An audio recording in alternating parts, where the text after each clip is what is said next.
So there's an opening in the Ohio Congressional Delegation, 15th Congressional District, and a lot of people are running the Republican primary, 11. Primaries on August 3rd of this year. The winner will then compete in a special election in November to replace former Congressman Steve Stivers. Now, one candidate in the race came to our attention. Her name is Ruth Edmonds. She's the former president of the Columbus NAACP. She's also an ordained minister. One of the things she's running on is we need to stop racism in our schools of all kinds. Here's how she put it. I'm a patriot. I love the United States. We're not perfect, never have been, but we are the greatest nation on the face of the earth.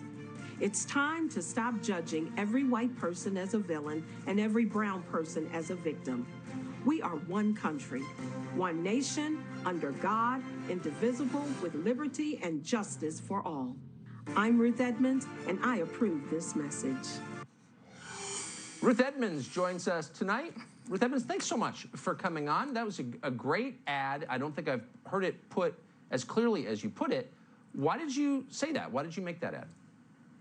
Well, thank you, first of all, for having me on tonight. I said it because it's the truth.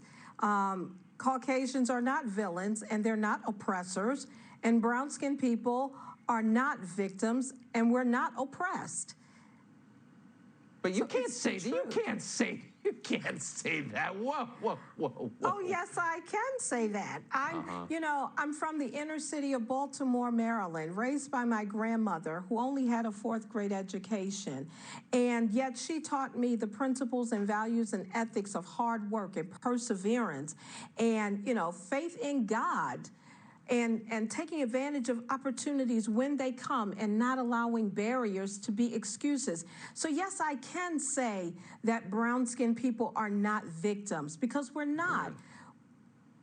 Well, that's right. And it sounds to me like your religious faith informs your view of that. Absolutely. I make no excuses for having a biblical worldview. And I absolutely believe that this country was founded on a biblical worldview, endowed by our Creator with certain inalienable rights. Among them are life, liberty, and the pursuit of happiness.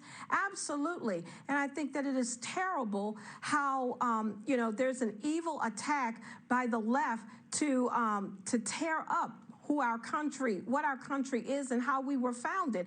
And we have to stand up and speak out against it at every opportunity that we can. We have to defend this great nation. Man, if there were more people like you at the NAACP, I'd send them money. What did they think of you? Well, I don't know what they think of me, and quite frankly, it's the truth. I will say this: when I joined the Columbus branch of the NAACP in the late 80s, it was under a Republican administration, and it was there under that leadership that I realized that my values and my principles that I was raised with really aligned with the Republican platform. And so, faith, family, freedom, those are the values that my grandmother gave to me. And so it was just a natural for me to align with that platform. Your grandmother sounds like a great person. I appreciate your coming on. Ruth Edmonds, thank you very much. It was good to talk to you. Thank you.